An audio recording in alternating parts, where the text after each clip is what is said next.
عزیز طلباء و طالبات، آج کا ہمارا موضوع ہے خط لکھنے کا طریقہ۔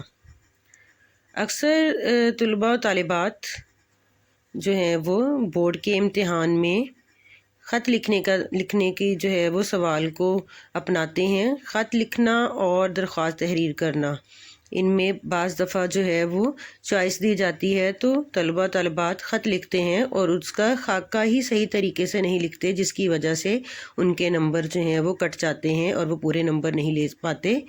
آئیے میں آپ کو جماعت ہشتم تا داہم بورڈ کے مطابق جو ہے وہ خط لکھنے کا طریقہ بتاتی ہوں۔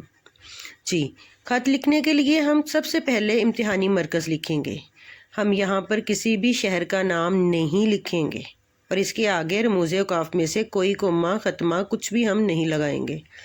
13 جنوری 2024 خط کو ہم جو ہیں وہ اردو میں لکھ سکتے ہیں اور یہ جو ہے وہ ہم لازمی لگائیں گے۔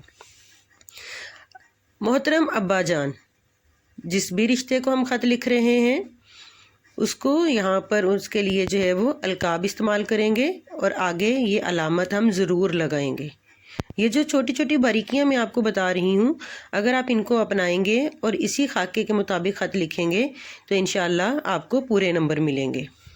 پھر السلام علیکم، پھر آگے جو ہے یہ ہم علامت لگائیں گے۔ اچھا، ایک اور بات، آپ جو ہے یہ سلام کو یہاں پر بھی لکھ سکتے ہیں، ٹھیک ہے، لیکن یہاں پر الگ سے لکھ لیں تو زیادہ بہتر ہے۔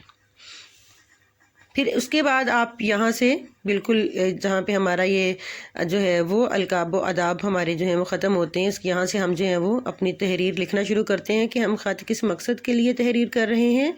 جب ہمارا خط پورا ہو جائے تو ہم اس کے بعد اگلی لائن پر جو ہے وہ گھر والوں کے لیے آداب، دعائیہ کلمات یا ہم اس طرح کی چیزیں لکھتے ہیں، جیسے امی جان کی خدمت میں سلام عرض کر دیں۔ ابا جان کو لکھ رہے ہیں خط تو گھر میں امی جان کو بھی سلام کہہ دیں، اور اس کے بعد جو ہے وہ ہم والسلام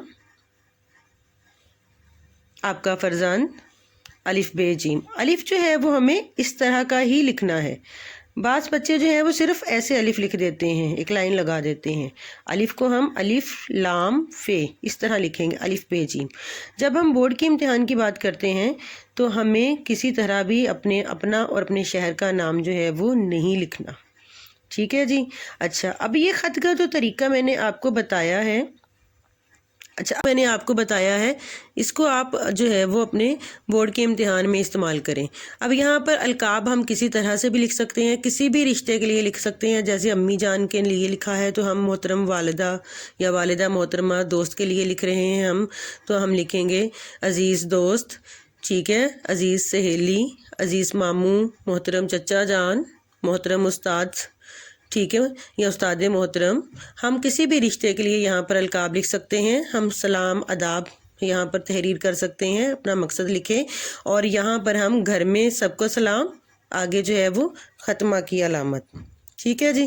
اور اسی طرح جو بھی ہے ہم رشتہ دار کو یہاں پر سلام جو ہے وہ گھر میں لکھ سکتے ہیں، اور یہاں پر جو بھی رشتہ آپ کا بنے گا ہم اس کا رشتہ لکھ دیں گے، آپ کا بھتیجا، آپ کا بھائی، آپ کا جو ہے وہ بیٹا، ہم کچھ بھی لکھ سکتے ہیں، الف بے جیم جی۔ کسی بھی عزیز رشتہ دار، دوست، احباب کے لیے خط لکھنے کا یہ طریقہ ہے۔ اچھا، کچھ خطوط ہمارے مدیر کے نام لکھتے ہیں ہم، ایڈیٹر کے نام خط لکھتے ہیں ہم، ٹھیک ہے، اور اس کے علاوہ ہم جو ہے وہ فیکٹری دیکھنے کے لیے مینیجر کے نام لکھتے ہیں۔ جو اس طرح کے دفتری خطوط ہوتے ہیں ان کو بس تھوڑا سا جو ہے وہ ہم یہاں پر ان کو مخاطب کرنے کا طریقہ، ان کے القاب، اور آخر پر یہ دعائیہ کلمات جو ہیں وہ، اور یہاں پر سلام کے بعد جو ہے یہاں پر جو ہے وہ جب ہم نام لکھتے ہیں یہاں پر ہم تھوڑی تبدیلی کرتے ہیں۔ اوپر سے امتحانی مرکز 13 جنوری 2024 ہم ویسے ہی لکھیں گے۔ مکرمی مدیر اخبار روزنامہ جنگ، آگے ہم یہ علامت لگائیں گے، آداب، آگے یہ علامت لگائیں گے، پھر اپنا مقصد تحریر کریں گے کہ ہم کس لیے آپ کو خط لکھ رہے ہیں۔ پھر یہاں پر ہم یہ نہیں کہیں گے کہ گھر میں سب کو سلام، گھر والوں کو سلام، ٹھیک ہے، کیونکہ ہم ان سے ہماری کوئی رشتہ داری تو ہے نہیں، ہم ان کے گھر والوں کو سلام کیوں کریں، ٹھیک ہے۔ اور ہم یہاں پر ان کو دعا دیں گے، دعائیہ کلمات ان کے لیے لکھیں گے۔ کیا لکھیں گے ہم؟ خدا آپ کا اقبال بلند کرے، آگے یہ ختمہ والسلام۔ یہاں پر ہمارا ان کے ساتھ کوئی رشتہ تو ہے نہیں، اس لیے ہم جو ہے وہ ان کے ساتھ ایک جو ہے وہ کتابت کا رشتہ جو ہے وہ لکھ رہے ہیں، نیاز مند، ٹھیک ہے، الف بے جیم. جی یہ خط لکھنے کا طریقہ ہے. دفتری خطوط اور جو ہے وہ ہمارے جو ہم اپنے گھر والوں کو یا رشتہ داروں کو خط لکھتے ہیں ان کے لکھنے کا طریقہ ہے. اگر آپ ان طریقوں پر عمل کریں گے تو انشاءاللہ آپ بورڈ میں پورے نمبر لے پائیں گے.